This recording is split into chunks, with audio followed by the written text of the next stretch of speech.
У нас в гостях сегодня экс-вице-премьер-министр, экс-депутат Джукурку-Кенеша Кыргызской Республики Эльвира Сурабалдиева. Добрый вечер. Здравствуйте. Ну что, давайте начнем, наверное, сразу прям вот с того очень интересного исследования на КЛОПе, которое вышло, где заявлена проблематика женщины в управлении. Давайте попробуем немножечко задать основные координаты у этой темы, после чего уйдем уже в размышления. Хорошо.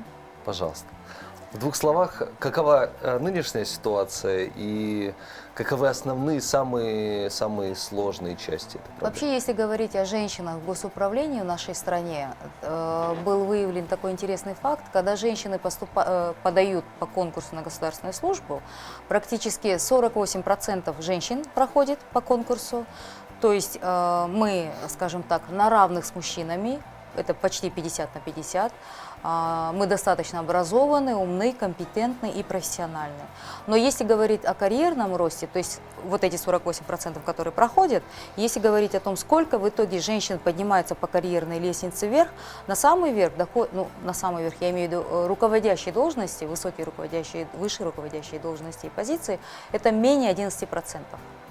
О чем это говорит? Что женщинам зачастую говорят о том, что женщине тяжело совмещать карьеру и семью.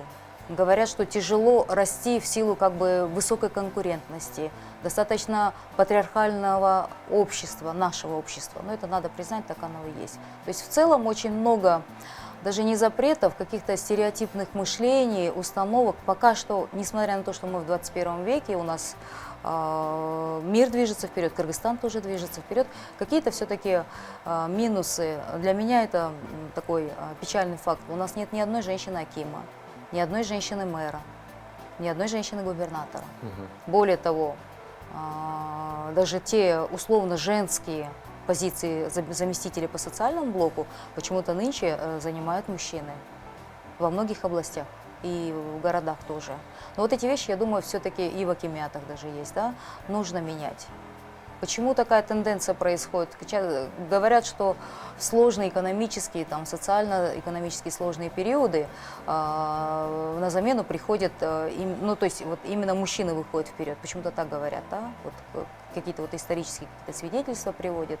Но я считаю, как раз-таки именно в сложные периоды должны и в руководстве быть женщины. Мы более социально ориентированы, нам легче решать, мы многозадачны, скажем так. И все-таки я считаю, что есть очень много пробелов, несмотря на то, что законодательно должно быть в госуправлении, вообще на государственной службе не менее 70% одного пола, я не говорю женского или мужского, да, вот на данный момент этот баланс на высших руководящих должностях, он все же нарушен. И он нарушается на протяжении многих лет. То есть сам закон, если его проверить, да, он нарушается уже условно, я думаю, достаточно долгое время. Да. Я попробую размышлять, вы уже включаете, хорошо? Вот говорят, политика дело такое грязное, как много всего там нехорошего происходит. Женщине каково вообще во всей истории? Если мы говорим априори в отношении процесса политического, что это очень сложный процесс такого балансирования между группами интересов, и насколько женщине в этой ситуации будет комфортно?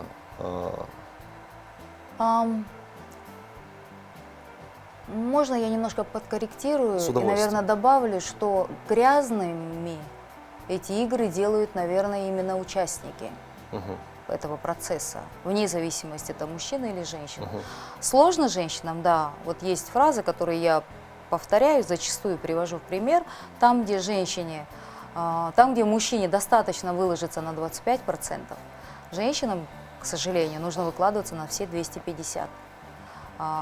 У кыргызов есть пословица, что девушки есть ограничения в 40 местах, 40 всяких разновидностей ограничений. Я бы добавила, что в политике для женщины есть 100 разновидностей всяких ограничений. Это условно, да, я говорю. Почему? Потому что там, где мужчине, возможно, простят какое-то асоциальное поведение, то есть его обсудят немножко и простят. Если это касается женщин, то она будет муссироваться намного дольше, начиная от внешнего вида, поведения, слов, высказываний, то есть и буллинга по отношению к женщинам. Даже если вы возьмете 6-й созыв, ну, я не буду называть фамилии коллег, да, но вот зачастую именно по отношению к женщине зачастую обсуждался именно внешний вид.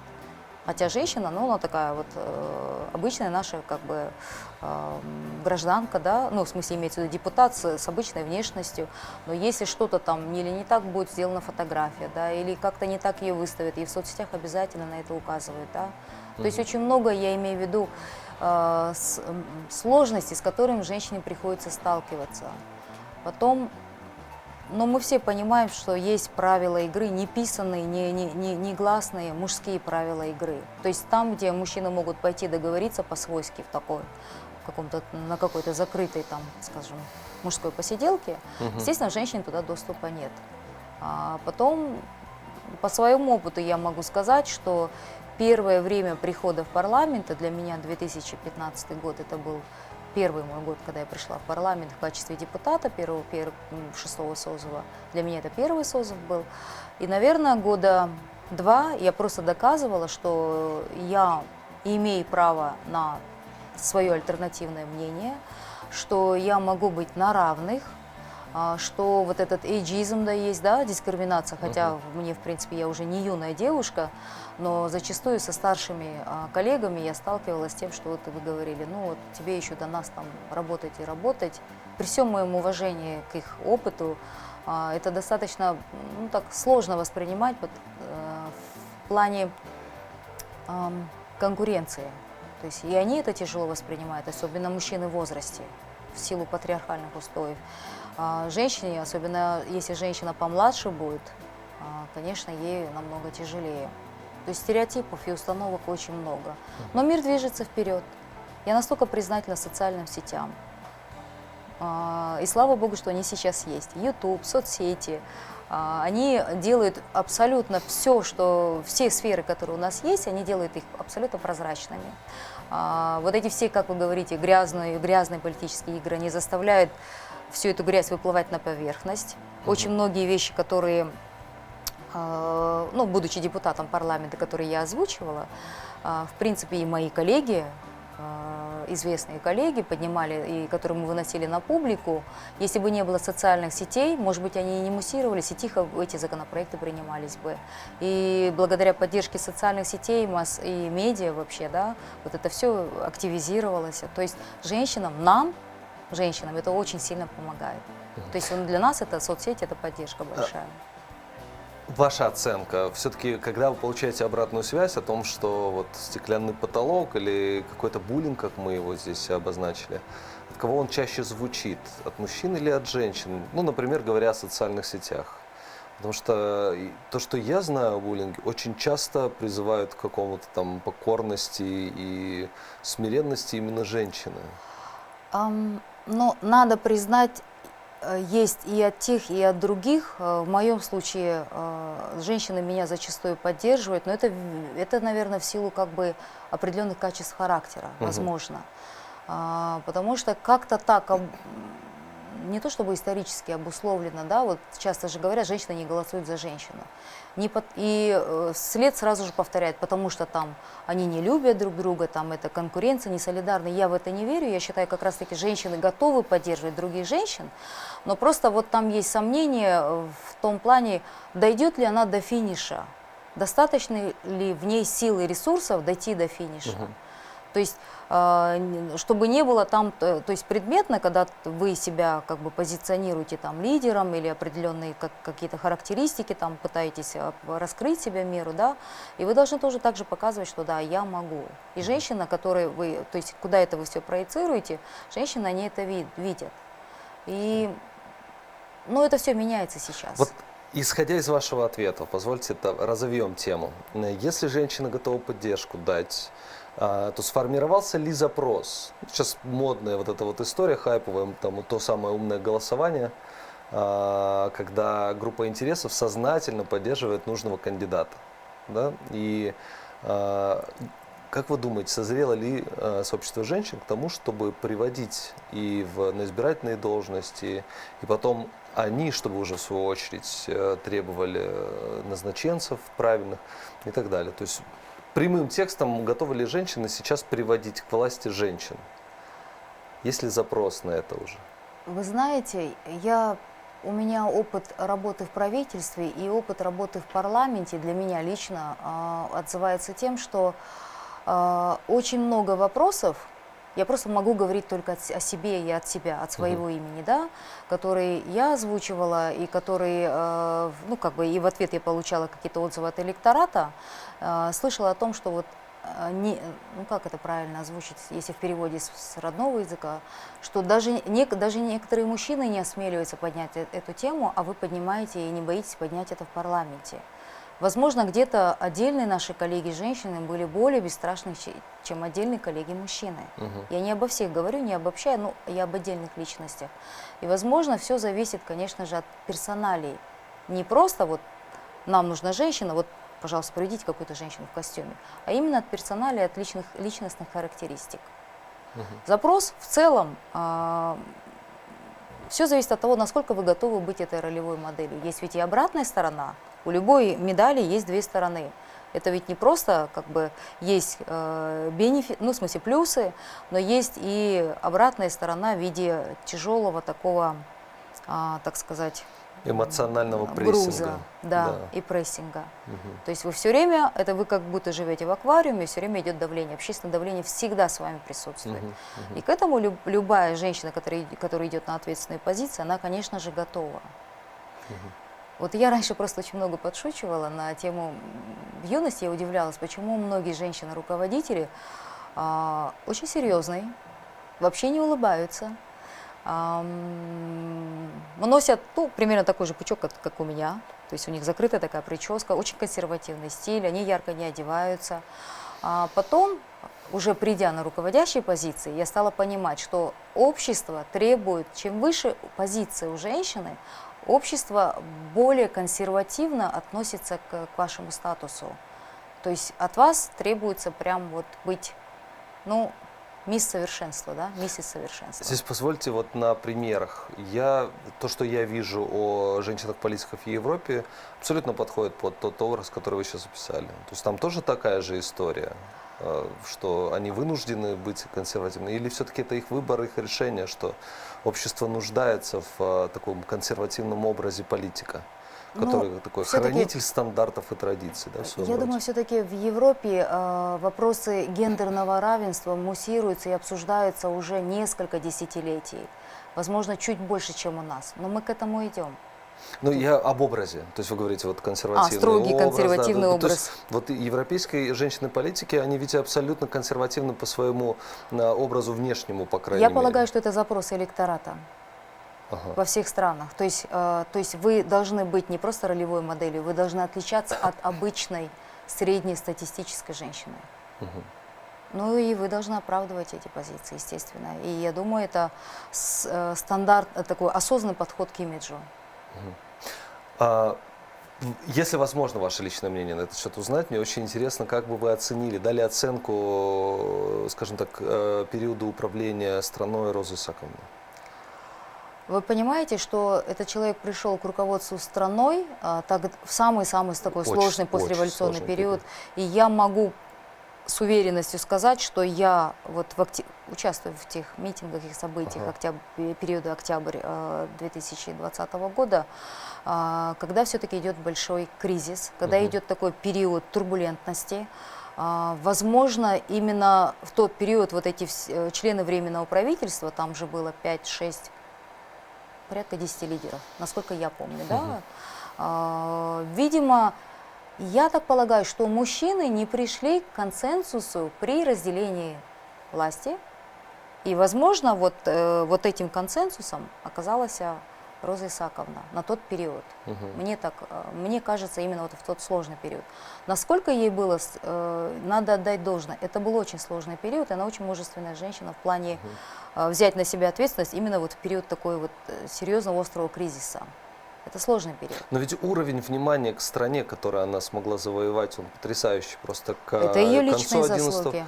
года. Это ее личные заслуги как представителя дипломатии, как профессионального карьерного дипломата, я полагаю, и заслуги в международной среде. И она достаточно сильная духом женщина. из моего маленького опыта, да, это относительно небольшой, всего несколько месяцев в исполнительной, ну, в смысле, на высокой государственной позиции, да, это достаточно такой был сложный для меня период, и я могу представить, насколько ей было тяжело. Вопрос ответственности. То есть, когда за плечами вся страна. На примере Розы Исаковны вы могли бы дать свое понимание? То есть ее можно характеризовать вот классический такой сценарий, где женщина пришла и, так скажем, окутала страну, народ любовью? Или все-таки Роза Исаковна это исключительный случай? Я не думаю, что она не настолько эмоциональный человек. Понимаете, вот в том понимании, в котором у нас привыкли понимать слово «заботу». Она профессиональный политик, потом профессиональный, в смысле, карьерный дипломат. Я думаю, как раз-таки именно благодаря ее, вот, наверное, стальному такому стержню внутри, это не именно каким-то вот, как стереотипно женщинам приписывают, там, мягкость, забота, да, а именно как раз-таки вот этой выдержки, силе воли или силе характера, ей удалось, наверное, вырулить в очень многих кризисных ситуациях на тот период.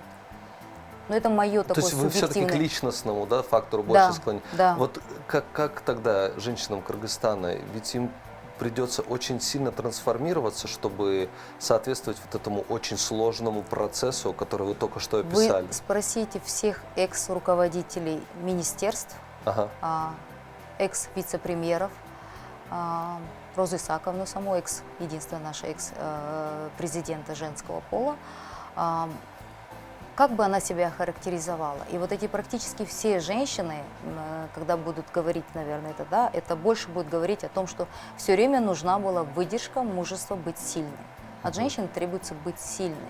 Как раз таки вот это ожидание для политика, это ожидание электората, а для представителя государственной службы это вот именно такая характеристика дается. То есть женщина такая вот, нам нужна, ну как позиционирует Ангела Меркель, да, Маргарет Тэтчер. Вот это вот как раз те позиции, на которые, я думаю, настраиваются в нашем обществе. Достаточно таких сильных духом, сильных характером и профессионалов. Очень сильных профессионалов. Супер. Я предлагаю нам небольшую рекламную паузу уйти, друзья. Вы же можете задать вопросы по номеру 708-312-312. Обсуждаем роль женщин в государственном управлении. И в этот вечер, последний день зимнего солнцестояния, наверное, не только обсуждаем, но и чуточку планируем, потому что хотелось бы в 2022 году видеть коренные изменения в этом направлении. На мой взгляд, это даст хороший результат. А пока небольшой рекламный блок и, конечно, озаглавим нашими замечательными партнерами. Строительная компания Elite House объявляет акцию «Купите квартиру или коммерческую недвижимость в любом комплексе Elite House и получите кэшбэк 5, 10 и 15% от общей стоимости». И это еще не все. Всем покупателям iPhone 13 в подарок звоните 0 все пятерки. Сейчас реклама.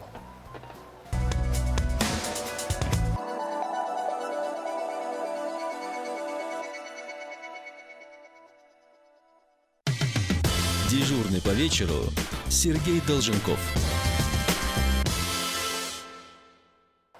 Ну что, еще разок, друзья, всем добрый вечер. Мы продолжаем обсуждать роль женщины в современном государственном управлении. И я, наверное, лично свое мнение выскажу. Она должна увеличиваться с каждым днем.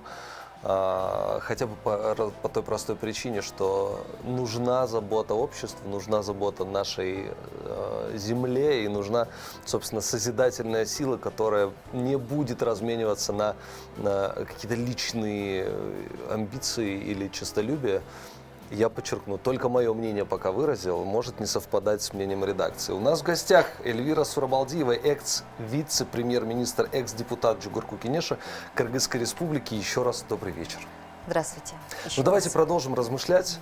После 2010 года все-таки вот было такой какой-то период времени, когда все страны мира сказали: вот, смотрите, первая женщина в управлении страной на, по-моему, постсоветском пространстве. И много внимания было. И все такие: да, окрыленные, мы можем. И, по-моему, вот это должно было дать какой-то толчок к тому, что роль женщин должна была вырасти до небес. Потому что так много внимания к стране появилось. Что пошло не так? Почему опять разворот в какое-то непонятное состояние?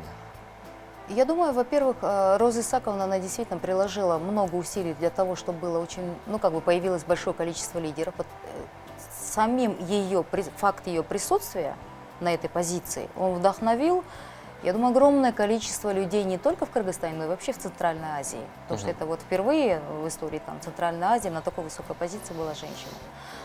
И я полагаю, очень много пап говорила своим дочерям: вот ты будешь, как Роза Исаковна, ты будешь президентом, да? У нас отцы тоже растят дочерей очень такими сильными, лидероориентированными. Что пошло не так? Ну, мне сложно об этом судить сейчас, именно сейчас. Но как-то, видимо, какие-то социальные, экономические, возможно, предпосылки, может быть, в целом развитие экономики, да, и ведет к тому, что становится все меньше и меньше женщин-участниц на выборах. И заявки подают, допустим, вот последние выборы, которые прошли, на одномандатные округа было очень мало заявок от женщин. Это надо признать. То есть, видимо, и сами женщины также или они получают меньше поддержки, или все-таки это идет какая-то тенденция к тому, что не видят они поддержки со стороны близких, возможно. Но все это зависит от общества. То есть если общество, вот эти ролевые модели, которые вот начались еще со времен Розы Исаковны, с этого периода, но если копнуть еще глубже, дальше, у нас ведь была знаменитая наша Курманджан апа. Это вообще легенда нашего общества. Это человек, который спас всю нацию, пожертвовав собственным сыном. Да? То есть исторически женщины наши никогда не были ограниченными. В смысле, в участии в политической жизни, социальной жизни. Возможно, сейчас какой-то такой промежуток.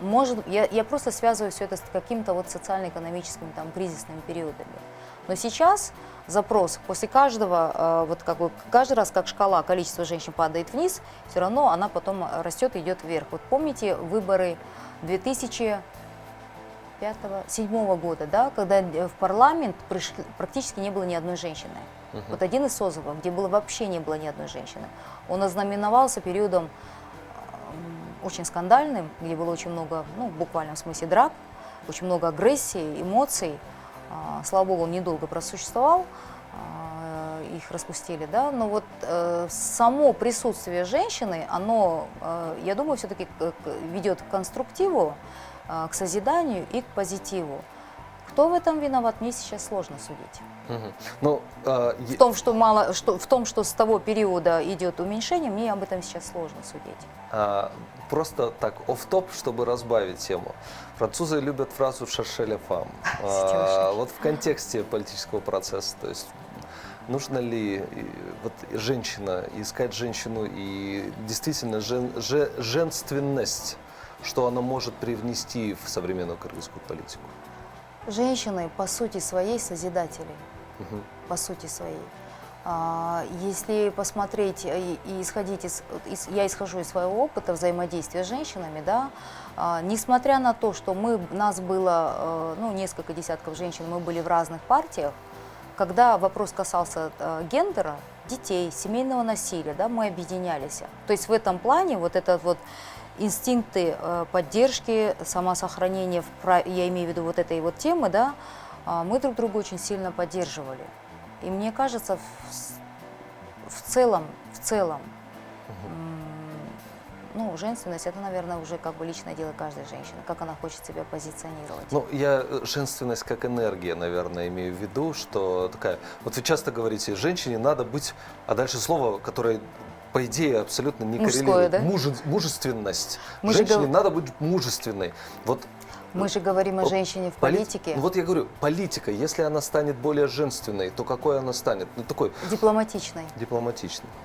То есть, будет больше мягкости, более договороспособной. И я считаю, более конструктивной. Спасибо. Женщина в экономике. Такое размышление, что сейчас существует такое понятие экономика женщин. Да? Более 65% всех сделок по миру осуществляется женщинами. Женщина – огромная сила экономического развития. Как вы видите роль женщины в современной экономике Кыргызстана?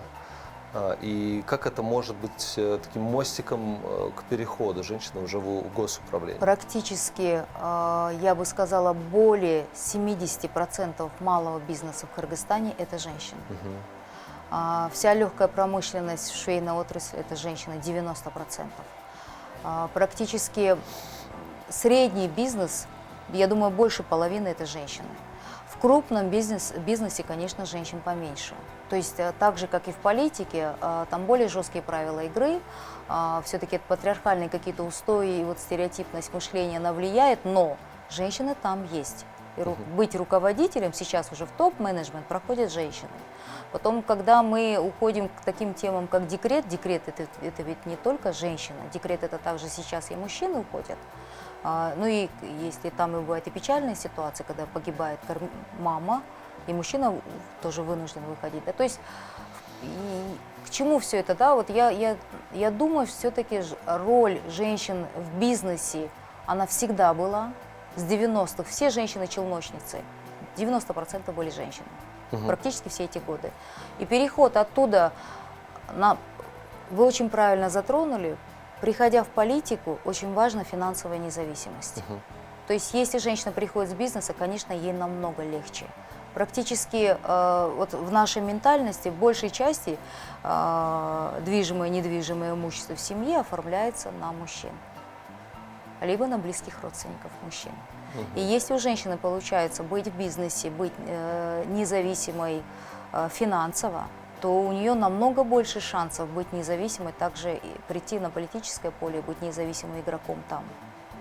Ну вот сами вы согласны с тем, что это важное условие такого личного развития и карьерного, что нужно экономически подковаться, побывать в том малом океане конкуренции, чтобы уже так закалившись переходить на политическую плоскость? Или все-таки это нет. В мире соцсетей в 21 веке, вы помните последние выборы, когда у нас в парламент пришли благодаря активности в соцсетях совершенно как бы с другим бэкграундом молодые люди и молодые девушки, в принципе. Я думаю, здесь больше все-таки мы должны делать упор на личностные характеристики. Вы должны понимать, что, ну в смысле вы должны, вы понимаете, что приходя в политику, вы позиционируете себя как лидер. Все-таки вы представляете 6 миллионов населения, если вы приходите в парламент, да, что вы становитесь как бы частью такой большой арены, да, и вы себя уже позиционируете сильным человеком. Раз у вас получилось пройти весь этот шторм под названием предвыборка, значит, если вы из него выплыли, значит, вы умеете работать в команде. Вы умеете также брать на себя ответственность, быть лидером. То есть это такой процесс, сам процесс прихода в политику, он уже вас закаляет очень сильно. Окей. Я попробую сейчас немножко так задрать угол нашей дискуссии, с вашего позволения. Начну с размышления. У любого мужчины-политика, насколько бы агрессивен или прогрессивен он не был, есть женщина, которая обладает безусловным влиянием на его жизнь. Это его мать. Да? И если через этот вопрос подходить, то всякий мужчина может и должен покориться мнению женщины, потому что есть в его жизни все то сильное, все то теплое, все то родное и любимое, что, ну, по сути, он впитал с молоком матери. И так теперь ставлю вопрос, можно попробовать поспорить на этот счет, что не является ли этот стеклянный потолок стереотипов внутри женского сознания? То есть мужчины, может быть, и не против вовсе, но я так размышляю, а вы меня поправьте, пожалуйста. К тому, чтобы женщина пришла в управление и... Вы имеете в виду женщины, стеклянный потолок, это когда женщины ограничивают женщин? То есть все дело в самих женщинах? Или женщина внутри себя не находит таких достаточных оснований, чтобы сказать, все, я готова, я пойду, я буду... Я верю в то, что в каждой женщине лидерами не рождаются. Каждая женщина в силу своих личностных характеристик, пережитого в своей жизни, своего жизненного, личного, неважно, профессионального опыта, она приобретает какие-то, я бы сказала, наверное, нарабатывает какие-то профессиональные личные качества, которые позволяют ей придерживаться своих внутренних, внутреннего стержня, своих внутренних принципов и прийти к этой позиции. И говорить о том, что женщина не приходит, потому что она не хочет, это в корне неверно. Женщина не приходит, потому что иногда ей не позволяют. Есть такое. Я немножко вот здесь, в этой позиции, придерживаюсь таких жестких ответов, да. С удовольствием. То есть в каждой женщине... Расставим акценты. Да. Это все зависит персонально от каждой женщины. Лидерами не рождаются. Им можно стать. И практически каждый человек может им стать. Все зависит лишь от того, как вы смотрите в зеркало, кого вы там видите. Поэтому я считаю, каждая новорожденная девочка, каждый новорожденный мальчик, они рождаются в равных условиях. Здесь не идет речь о социальном каком-то бэкграунде, да? Я имею в виду, речь все-таки больше в личностных ваших характеристиках. Вы приобретаете очень много в период жизни там, до 20, 25, к 30 годам, и весь опыт, потом это все, конечно же, работает на вас. И только вам решать. Вы будете сидеть и смотреть, да, есть стеклянный потолок, да, я не могу, потом, ну, зачем мне столько ресурсов, сил, энергии тратить, я лучше тихо, мирно уйду, в уголочке буду сидеть. Либо что-то вас внутри все-таки попирает и говорит, слушайте, ну кто-то же этот стеклянный потолок должен разбить первым, вторым, 10-й, 20-й. Все дело в каждом человеке. Если вы хотите, вы действуете и делаете. Если вы не хотите, вы, конечно же, ну, очень долго можно оглядываться и делать кого-то крайним. Ну, кто-то должен идти вперед и как бы действовать. Все дело в нас самих. Как пел известный классик Барт «Судьбе назло», да? Ну, окей. Давайте попробуем, наверное, сейчас сформулировать такой главный стейтмент, который вы бы хотели в 2022 году адресовать всем женщинам, которые столкнулись с непониманием, с буллингом, с таким, скажем, тем самым стеклянным потолком и не смогли сделать свой решительный шаг в уходящем году. За каждой сильной женщиной стоит какой-либо печальный опыт в ее жизни, в профессиональной, в личной. У каждой сильной женщины-лидера есть какая-то очень грустная история, о которой аудитория не ведает и даже не представляет, что пришлось человеку пережить. Практически я никогда не осуждаю, вот, когда начинаются какие-то ситуации муссировать в обществе, я всегда говорю, вот вы пока не оденете эти калоши, да, вы не можете обсуждать человека. И умный человек, то есть большие умы обсуждают на происходящие события, маленькие умы сплетничают о людях. Поэтому я бы каждой женщине хотела пожелать, чтобы утром, просыпаясь, глядя в зеркало, она говорила, я лучшая во всех смыслах. И самое первое слово, которое в вашей голове зарождается, это вот, естественно, зачастую это наши комплексы, детские страхи и сомнения, но надо говорить себе «я могу». И кто, если не я?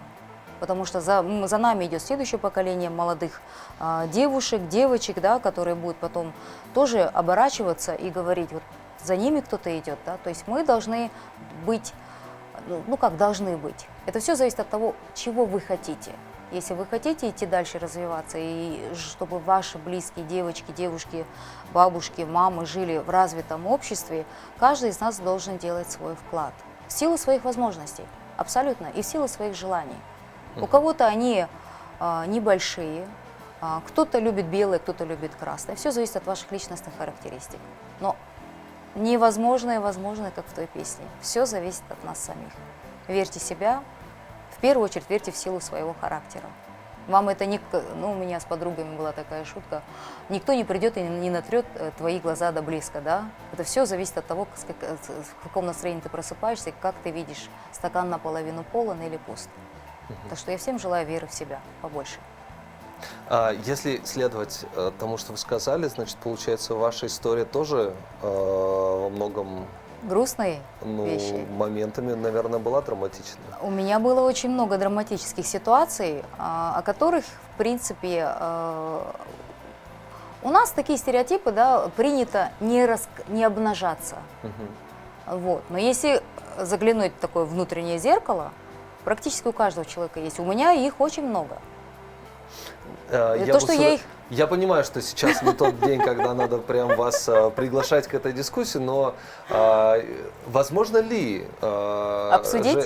Женщинам, хотя бы между собой, то есть насколько это возможно, вот женское комьюнити, да, насколько возможно эти истории ведать друг другу, потому что ведь именно они создают вот эти самые легенды, потому что читая классиков, ты же всегда начинаешь с истории, когда ему было ужасно сложно, а потом.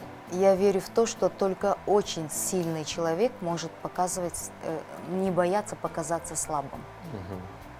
То есть, если вы достаточно в себе уверены, чтобы не бояться показать, публично обнажить свои слабости, не бояться подшутить над собой, не бояться рассказать о каком-то пережитом кризисе или вот стрессовых ситуациях.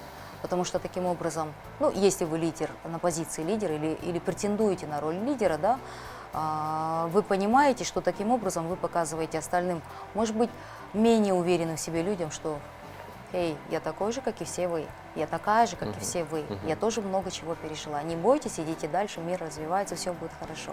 Вот главный вопрос в этой ситуации как? Как вдохновить других женщин? То есть, что им нужно быть вдохновленными, это безусловно факт. Но я приведу в пример, что очень часто люди читают книги.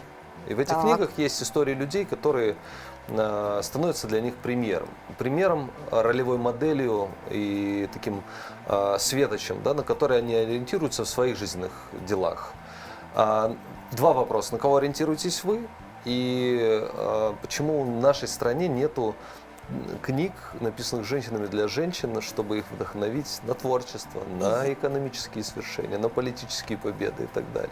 И я, наверное, вас немножко разочарую, у меня нет идеалов, потому что в моей жизни были разные ситуации, я считаю, что каждый день что-то происходит, и только вы берете ответственность за все, что происходит. Поэтому как-то слепо копировать кого-то, идеализировать, такого во мне нет. Я просто живу той жизнью, которая у меня есть. Ну, без кумиров. Без Просто, кумиров. Я понимаю. Не сотвори, ни в голове, ни в образе, такого здесь у меня прям нет. не претендую. Просто наверняка же вы какую-то литературу читали. Как-то же вы наполнялись какими-то кейсами из политического мира. Откуда они брались, кроме Ну, естественно, биографии знаменитых политиков это вне, это там биография Черчилля, да, Маргарет Тэтчер. Ну, как и любой юной девушке, я помню, для меня все эти такие вот великие люди, великие, я имею в виду, политики. В их собственной стране их и любили, и не любили, разное Конечно. было. В нашей стране, конечно, вот я перечитала написанную книгу, написанную Соболеевым, его как бы биографии. И, естественно, в нашем устройстве, в нашем государственном устройстве этот человек сыграл огромную роль. И я была, конечно, удивлена тому, что как многие вещи того периода синхронизируются с нынешними какими-то политическими там интригами, я не знаю, какими-то вещами, да. То есть, в принципе, все эти процессы, они такие, имеют место быть и повторяться. Женское сообщество сейчас очень хорошо само по себе набирает обороты. То есть есть замечательный форум «Курак». Такое, на мой взгляд, очень вдохновенное сообщество, которое действительно обмениваются и творческими идеями, и экономическими. Насчет политических не буду врать, я не знаю. Существует ли подобного рода механизм в развитии именно управленцев государственного масштаба среди женщин? Или что мешает такое сообщество создать? У нас есть много женских организаций и вообще неправительственных организаций, которые поддерживают деятельность женщин-лидеров. И они помогают образоваться этим сетям в регионах, взаимодействовать между собой такой вот горизонтально на уровне регионов и взаимодействовать с женщинами-депутатами парламента нынешнего. Да, вот просто я из своего опыта исхожу. Это были поездки в регионы, это были наши взаимодействия. И таких организаций немало и очень много. То есть мы как бы, вы помните, да, когда были квоты приняты, 30% квоты по выдвижению женщин-депутатов в местные кенеши, и вот в Саруйском аилном округе мужчины протестовали.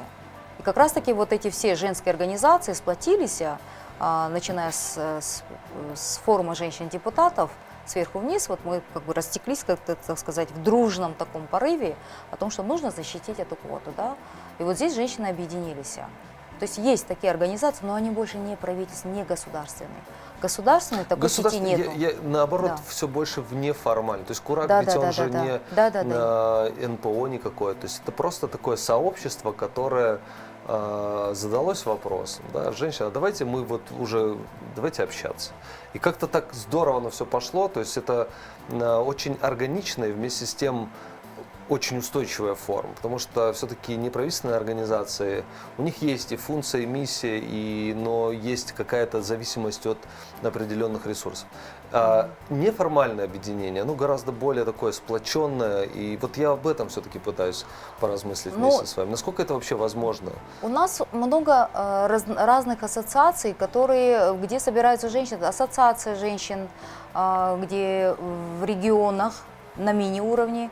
По стране я таких крупных ассоциаций не припомню, да, чтобы вот она такая большая лидерская организация, что было, где собирали женщин-лидеров, нет. Больше это под различными проектами, в этом плане вы правы, да, что есть такое. Больше они под различными проектами, не больше как НПО позиционируют, но это все, наверное, вопрос все-таки финансовой подоплеки. Потому что элементарная организация, спонсорство в этом плане, наверное, сложнее женщинам. Ваши главные планы на 2022 год? Ваши личные планы? Есть у меня планы сейчас, точнее, я раздумываю по определенным, это, наверное, больше планы по личной реализации, профессиональной реализации. Я надеюсь, у меня получится, то есть я на это настраиваюсь. В целом, я хочу, чтобы у нас в стране все было хорошо, чтобы люди улыбались, чтобы мы радовались каждому дню, в особенности женщины, на плечах которых практически и экономика, и семья, и быт. Я очень надеюсь, что многое из того, что задумывает как женщин, так и мужчин, в следующем году реализуется. И у меня в частности. Супер. Спасибо вам огромное за вашу веру и за ваше стремление. Позвольте вам небольшой презент подарить от Сорос Кыргызстан. Спасибо большое. Это как раз очень-очень какой красивый календарь. Да. И хотим пожелать, чтобы все те мысли, с которыми вы пришли сегодня к нам в студию, чтобы они реализовывались в наилучшем свете. Спасибо большое Спасибо вам еще раз. Мы же продолжаем с вами, друзья. Напомню, что у нас в гостях была Эльвира Сурабалдиева, экс-вице-премьер-министр, экс-депутат